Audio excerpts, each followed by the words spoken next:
He'll start his talk in a minute, but I'm going to read a little bit about his bio. And I had it printed out and left it at home. So I'm going to have to read it from my phone. I'm sorry about that.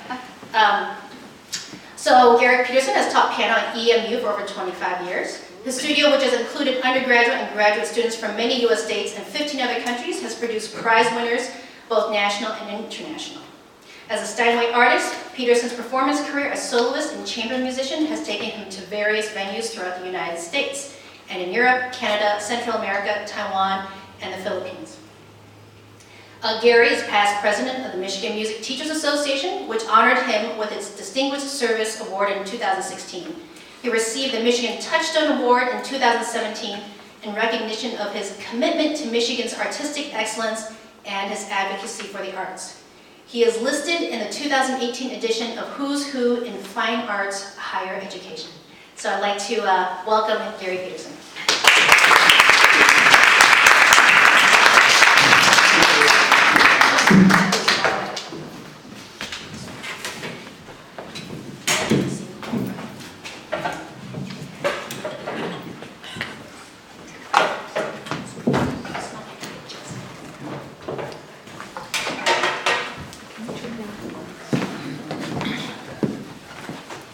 What did you do?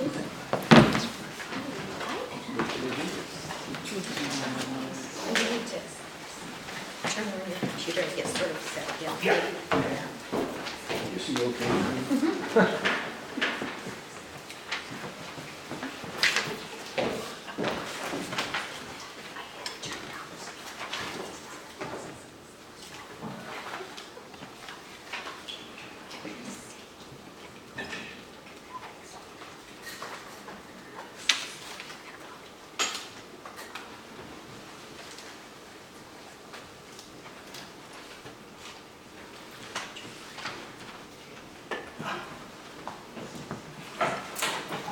Thank you for coming today to share in the Victory Vertical Project.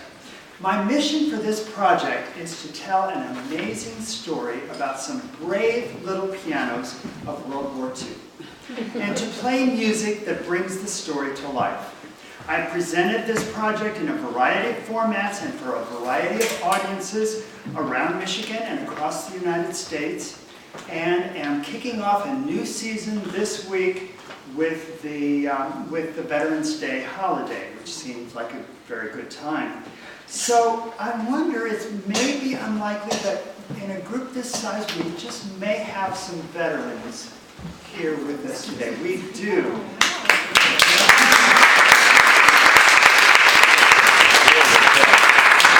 I truly mean it when I say this project is for real.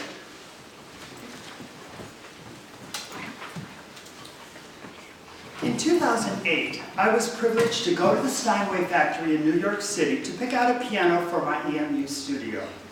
After selecting my piano, I was invited to visit with Henry Z. Steinway, the last member of the family to be involved with the famed piano building company. Mr. Steinway was 93 years old at the time, and as it turned out, in the last year of his life. He still came to his office at Steinway Hall several days a week, and even though he had sold the company many years before, he was still serving as an advisor and an ambassador for the pianos that bore his name. During our conversation, Mr. Steinway began telling me about the World War II ODGI pianos. O, olive, D, drab, G, government, I, issue. During the war, all non-essential manufacturing was diverted to the war efforts. So manufacturing of pianos, because they required iron, copper, and brass, was suddenly prohibited. The Steinway factory instead was assigned contracts through the War Production Board for two products: wooden gliders for troop transport and caskets for, well, you know what caskets are for. Henry's conviction that music for living soldiers was even more essential than caskets for dead ones generated an idea. Maybe we could build a small piano that would fit in a special crate to be transported to the front lines, even by parachute if necessary, so that soldiers would have music to lift their morale during the war.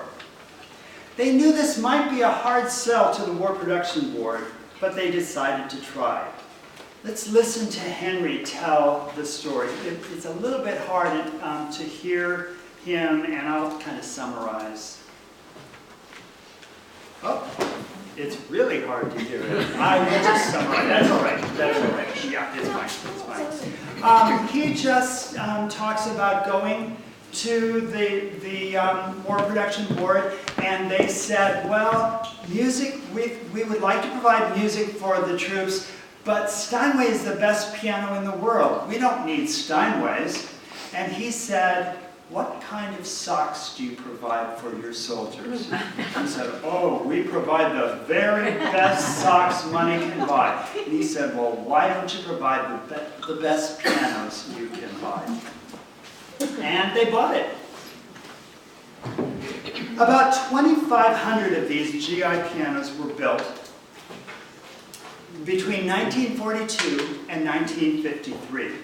Steinway and Son called them victory verticals. And Mr. Steinway said he received many letters throughout the years from GIs who thanked him for the gift of music that made life a little more bearable and reminded them of the values for which they were fighting. He said that as he looked back, the GI victory vertical pianos were one of his proudest achievements. Why did our government prioritize music as an essential for soldiers at the front lines during war? And why did they build and deliver pianos and not fiddles and harmonicas? As I search for answers to these questions, my research is revealing much about the cultural moment that produced this need for music and that deemed pianos as the essential musical instrument. To understand the unique World War II milieu, we have to explore a bit of history prior to the war. In the first half of the 20th century, the piano was the entertainment center of the home, a magnet that drew people together in all social circles, and a foundation for music making of every kind, whether in the concert hall or the honky-tonk, the church or Tin Pan Alley. Before World War I, there were more pianos inside American homes than bathtubs. Even many log cabins on the frontier had a piano that had been brought or bought from the East Coast. In New York City, an entire block of apartment buildings was designed with a piano built into the wall of each unit. Everyone played the piano, and even though there were piano teachers everywhere, there were never enough of us. Concert pianists were considered minor royalty, and the society pages were full of sightings at restaurants and parties, speculations about romantic relationships, and reviews of performances. So the piano was the basic, style-neutral, class-neutral, race-neutral source of all kinds of music for all kinds of people. During the 2 decades between the wars, the U.S. gained pride in its musical cultural treasures and illustrious performers, even though many of them had been recently imported. The first migration was made up of musicians who had escaped during or immediately after the Russian Revolution. Pianists like Rachmaninoff and Horowitz and Boston Symphony conductor Sergei Koussevitzky came to the U.S. and soon became citizens and declared themselves thoroughly American. Then, during the 1930s, there was another migration, this time of German musicians, especially those of Jewish descent, like pianists Arthur Schnabel and Rudolf Serkin. The 1920s saw more professional musicians working than at any time before or since. Large symphony orchestras were playing full seasons in most cities of note, and many concert halls were packed several nights a week by solo singers and instrumentalists, usually pianists or violinists. There were thousands of theater musicians working in both live theater and silent films, and all types of vernacular music flourished in dance halls, vaudeville, jazz clubs, country western shows, folk music festivals, etc. But then the Depression hit, and virtually all of these musicians were suddenly out of work. As part of the New Deal, the Federal Music Project was created in 1935. The immediate goal of this program, like all of the New Deal, was to stimulate the economy by putting people back to work. President Roosevelt recognized the value and importance of the arts in American culture and felt it would be a waste to ask professional musicians to build roads and bridges. The American dream, he said, was the promise not only of economic and social justice, but also of cultural enrichment. The project encouraged and documented the advancement of American music, and virtually everything they did was offered to the public free of charge. Composers such as Aaron Copland, Virgil Thompson, Henry Cowell, and many others became involved, considering it their patriotic duty to contribute to an effort that aided their colleagues as well as their country. I include this phenomenon because it demonstrates the acknowledged value of music in our culture at the time the war broke out, and the relative lack of choosing sides between musical styles. All kinds of music were important, and different styles of music were appropriate for different situations, not unlike wardrobe choices. And the piano was considered essential for all of it. December 7th, 1941. Most of America was expecting that tomorrow would be just like today, except with one fewer shopping day until Christmas. And then everything changed. Harry Warren's Chattanooga Choo Choo was #1 on the charts the day America entered World War II, a decision that was necessitated by the Japanese attack on Pearl Harbor.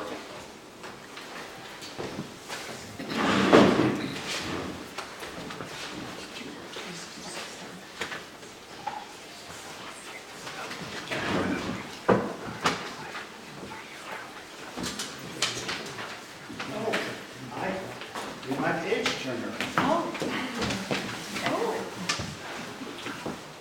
Here she is.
Piano were collections of patriotic songs, familiar hymns, and some classical favorites, and popular music of the 40s, like the piece I just played.